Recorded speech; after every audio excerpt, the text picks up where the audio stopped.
أبوان حسن عبد الله إبراهيم مراسة وحو كميدي هاي أبوانين تا هبكا فلسفي أو صوبن لغا لغة أفكا الصومالية إسنا مركانا وحو ريي أريا فربضان أفكا الصومالية كميدا أريا داني waxay ka turjumayaan habka afka Soomaaliga uu qaniga u yahay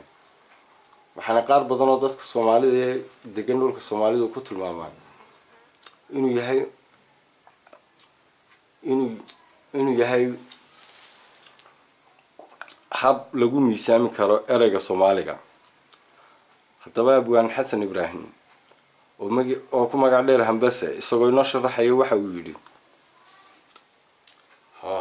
afka Soomaaligu waa afka ugu qiimaha badan ee nolol karo waa afka dhaladka ka kooban xarfo la isu geeyay kuwaas xaraf kasta laba eray oo la isu geeyay la kala yaqaano oo mid bagaarkiisa loo garanayo kuwaas oo markaan dabagal ku sameeyay ama qoraal fara badan inay yihiin shabaqda dhacda iyo dhawaaqa baxa ee dabiiciga ah ee shay kasta uu sameeyo in la isugu daray dadka waxa ka dhaxeeya bulshada waxa ka dhaxeeya sida xayawaanka oo kale ay uga dhaxeeyaan ereyay ku dhawaaqaan oo tusaale ahaan haddii soo qaadano riyaha oo kale cod bay bixisa riyo si bay u qayraysaa rida Hargeysa joogta ama Soomaaliland joogta Tambareyka joogta waa isku dhawaaq waxa dadka ka dhaxeeya qosolka kelmadda axrayga iyo ereyga aalayda iyo tufo ereya noocaas ka dhaxeeyo si dabiici ah ay dadku wala mid yihiin ashaada kale ee dunida guudkeeda ku nool xayawaanka iyo shay kasta waxa hadaba uu noqday afka Soomaaligu midkaan aan hubinay inuu yahay shay dhalada oo xarfaha la isu geeyo ka kooban yahay ay munaasabadii xilligaas loogu talagalay ay waafaqsan sida tusaale ahaan imaka subax oo kale waxay soo bax sida aroor oo kale waxay aroor xilligu libaax tagay roor وهبين لو واحد يقول شو قد واقع من اللي بحكي دول إيه أرورتينا وأرور بينقط سيدا تصالحان أردا وكلا وجهها أردا سيدا إن قرع وكلا وجهها قعدة سيدا مرأة وكلا وجهها مرأة وحي مرأة أبو وجيت كوقل هذا بدل سيدا قلول وكلا وجهها قلول وكي قلول كحيني habeen oo kale harbeen buuha guud oo kale guud buuha marka dhawaaqa erigan labada la isku dhuftay dhagax oo kale wuxuu ahaa dhag iyo axdi oo la israaciyay shabaqda baxday tusaalahan degdeg oo kale waa digdig dhulka agti ku dhacaysay digdig ugaad waa digdig ugaad samee digdig ugaad marka afka ereyga Soomaaliga oo aan wax badan oo ballaaran ka qoray erey kasta wixii uu ka joogo waxaan ogaanay inuu yahay afka laba erey oo la isku dhuftay oo labadii erey oo la isku dhuftay la kala yaqaan oo dhalada oo raacay dhawaaqa shabaqda baxda ee bini aadamku oo dhamay sameeya hadii qofka kasto dunida guudkiisa ku nool shabaqda uu sameeyo ama dhawaaqa uu sameeyo ayuu yeeshay afka Soomaaliga marka waxaan ka qoray ereyadiisu inta ka kooban tahay dhamaantii sida hadeen soo qaadano cunto oo kale antum baahid baan wada karaa antum oo halkeeda fadhidaa ku beegan tahay sida ardaagaas oo kale soo qaadanay wuxuu ahaa arda halka marka dabka laga shidaan libaax yimini imaka ardaaba oo kale ka dhigtay erey kasta inuu ka kooban yahay laba erey oo la isu geeyay iyo saddex erey oo la isu geeyay iyo afar erey oo la isu geeyay iyo shan erey oo la isu geeyay iyo toddoba erey oo la isu geeyay marka toddobada erey oo la isu geeyay ugu sareeyo waxa kamid ah sida nabadgelyo iyo nabadiin oo kale waa toddoba erey oo la isu geeyay anagoo sharaxeeyo ku soo noqon doono ka soo bilaabi doono labada erey oo la isu geeyay oo u badan afka Soomaaliga laba erey oo la isu geeyay buu badan yahay oo fariiso oo kale waa fud dhigso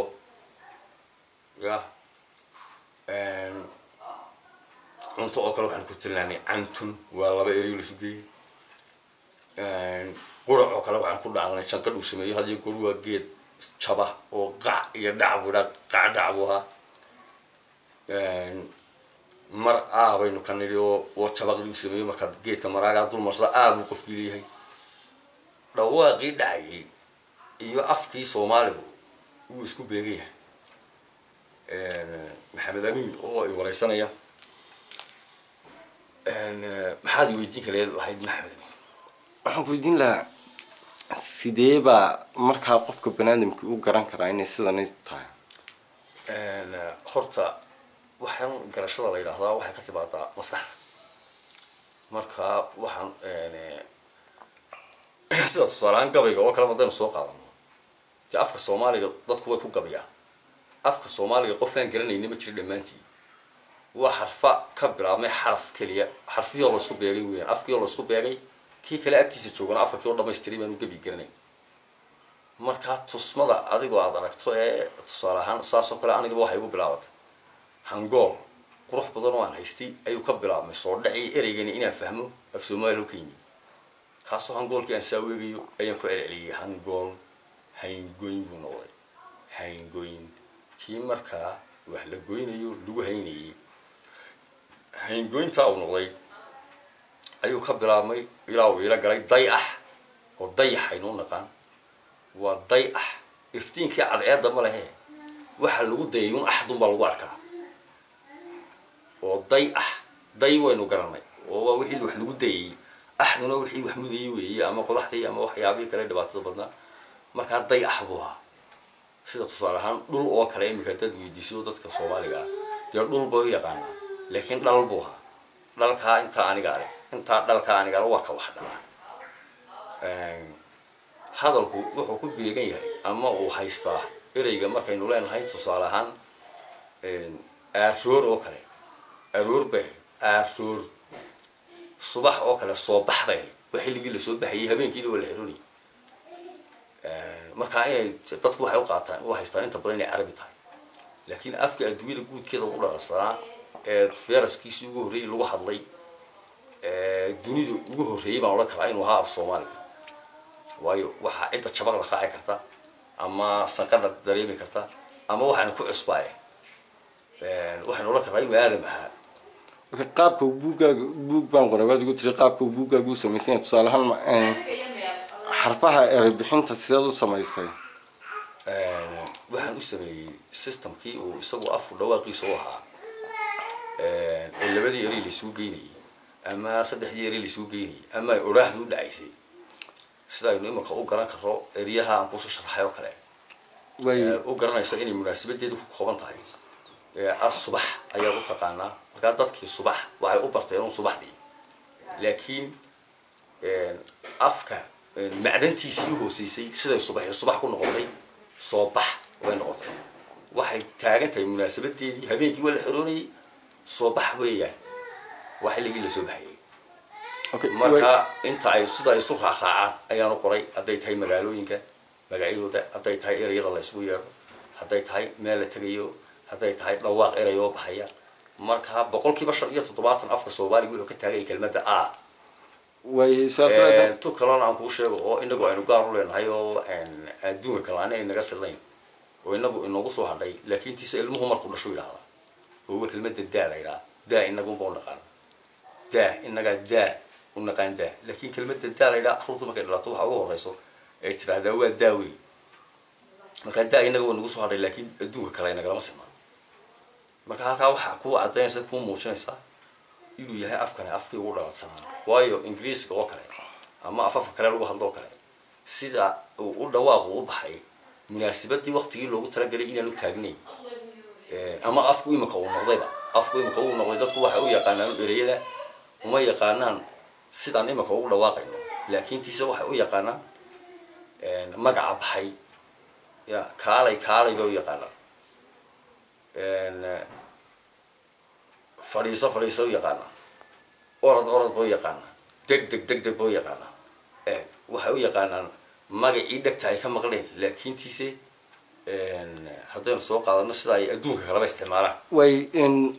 muddo badan waxay jiray luqadda afka Soomaaliga oo laga wada hadlay la isweydiinay qaabka loo qorayo ما هذا في عربي ألف باء تاء بالو قراء ما واحد لو قراء A B C D إما كهب لاتيني لو قراء لكن هذا نوع في عربي كل احترا أذوق قاب كيف لو قري لها بس لا دي لو استعمال قاب الصوت ها حتى إرجع قرآن كيس قرآن والله استعمال كره سيدا إما كأفك إنه قرية في الصومال وقرية وكره لكن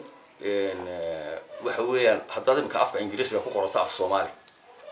أما عربي وصو قاطع كون قرطاع عربي يسول وش اللي في الصومال كقرطو وحب بحنا يا مركز الخير ده واقعي إرجع عربي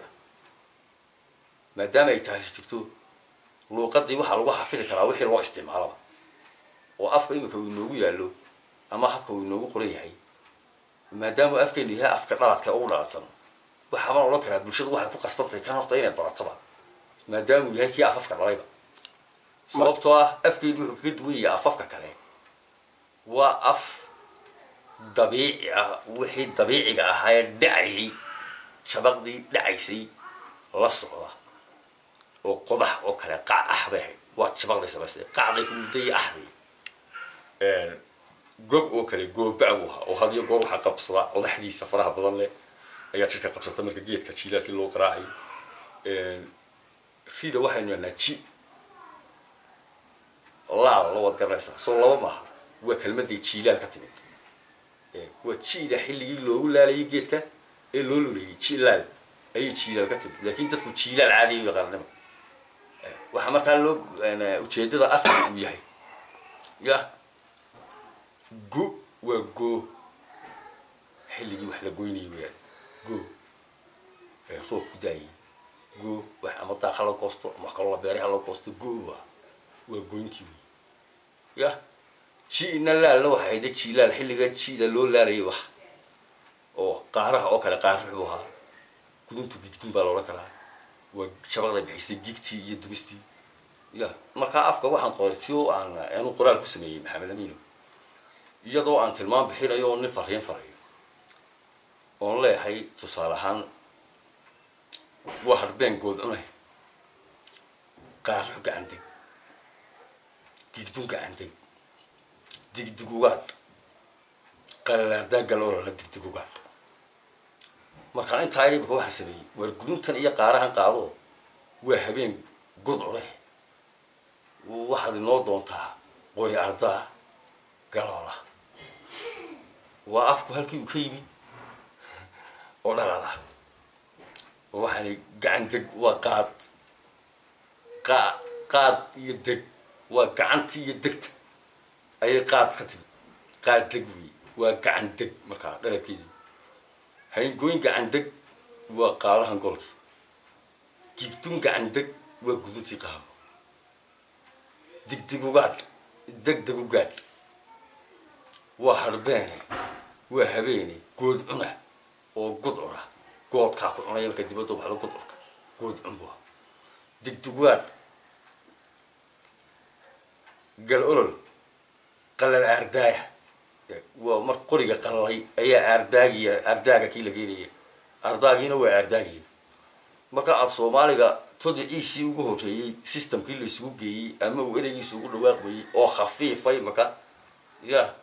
iyo dictionary-giisi bay kala noqonayaan afkan aynu marka ku hadlayna aad baa mahadsantahay